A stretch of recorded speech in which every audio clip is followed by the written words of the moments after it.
South Korea Statistics Rankings News. News. Views. Interviews. Education news. Politics. Showbiz. Only on SNB News. 안녕하십니까, and good evening, ladies and gentlemen.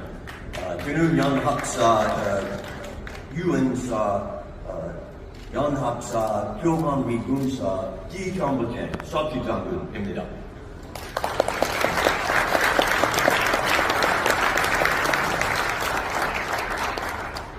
Distinguished guests, friends, families, on behalf of General the Camera, it's my great honor to join you today in celebrating the first Korean American Day held in Korea, honoring the 120th anniversary of Korean immigration to the United States.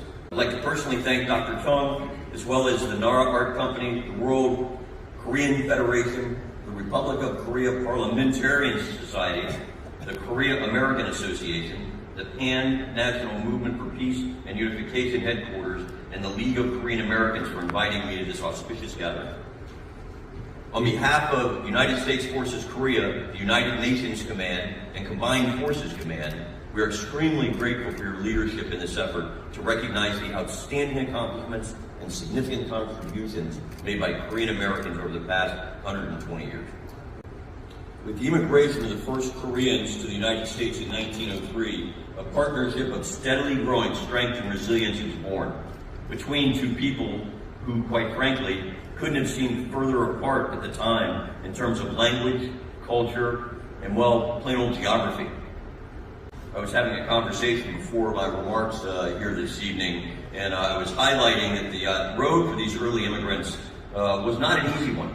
The success required grit, steadfast determination, and a stubborn desire to achieve even greater success, both for themselves and their children.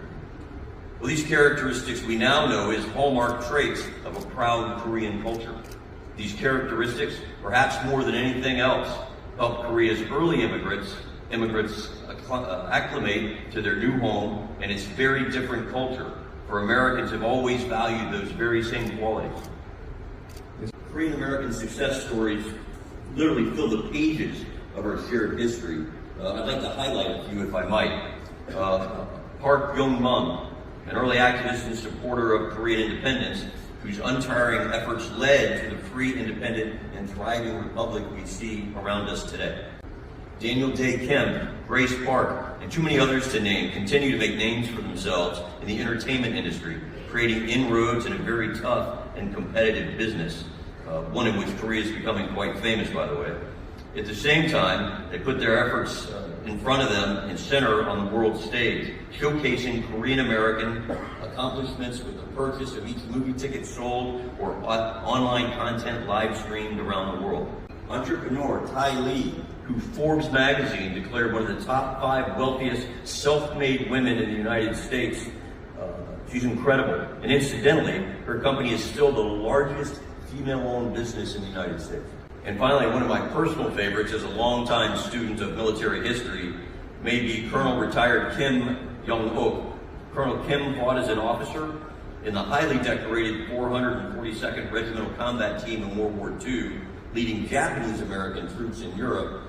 Then, in 1951, as part of the United Nations Command, in an effort to defend the Republic of Korea, he became the first minority officer, in history, to command a U.S. Army battalion in combat.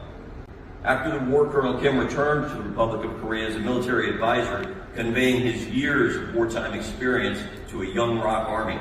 In doing so, he helped lay the foundation for the powerful force that is here today in vigilant watch over this great democracy.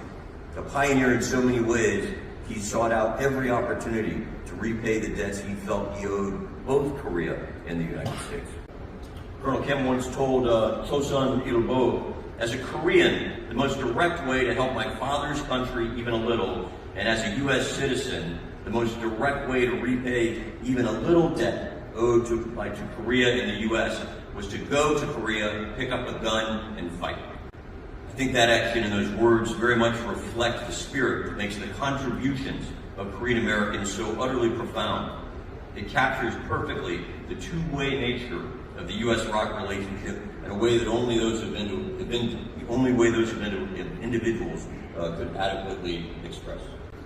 During the course of my 40 years in the Marine Corps, I've worked alongside many of these incredible men and women, and I can say without any hesitation at all that they represent the very finest that both of our countries have to offer the world. As our great alliance moves forward into the future, it will require the next generation of Korean Americans to propel both our great nations forward while preserving our shared security, our commitment to a liberal democracy, and a rules-based international order in an increasingly complex and unstable world. And yet we're able to celebrate here tonight and rest easy each night, knowing that current and future generations of Korean Americans will continue to rise to the occasion. Together, we will share a brilliant future. Thank you once again for allowing us to come enjoy this terrific occasion together. 감사합니다. 새해 복 많이 받으세요. 다시 뵙겠습니다. Very 감사합니다. Thank you for your service, Your Excellency. General, 다시 한번 General Robert Strapogi 초대해 감사드립니다. Let's go together. 같이 갑시다. 박수 함께 다 같은 분들을 보내주십시오.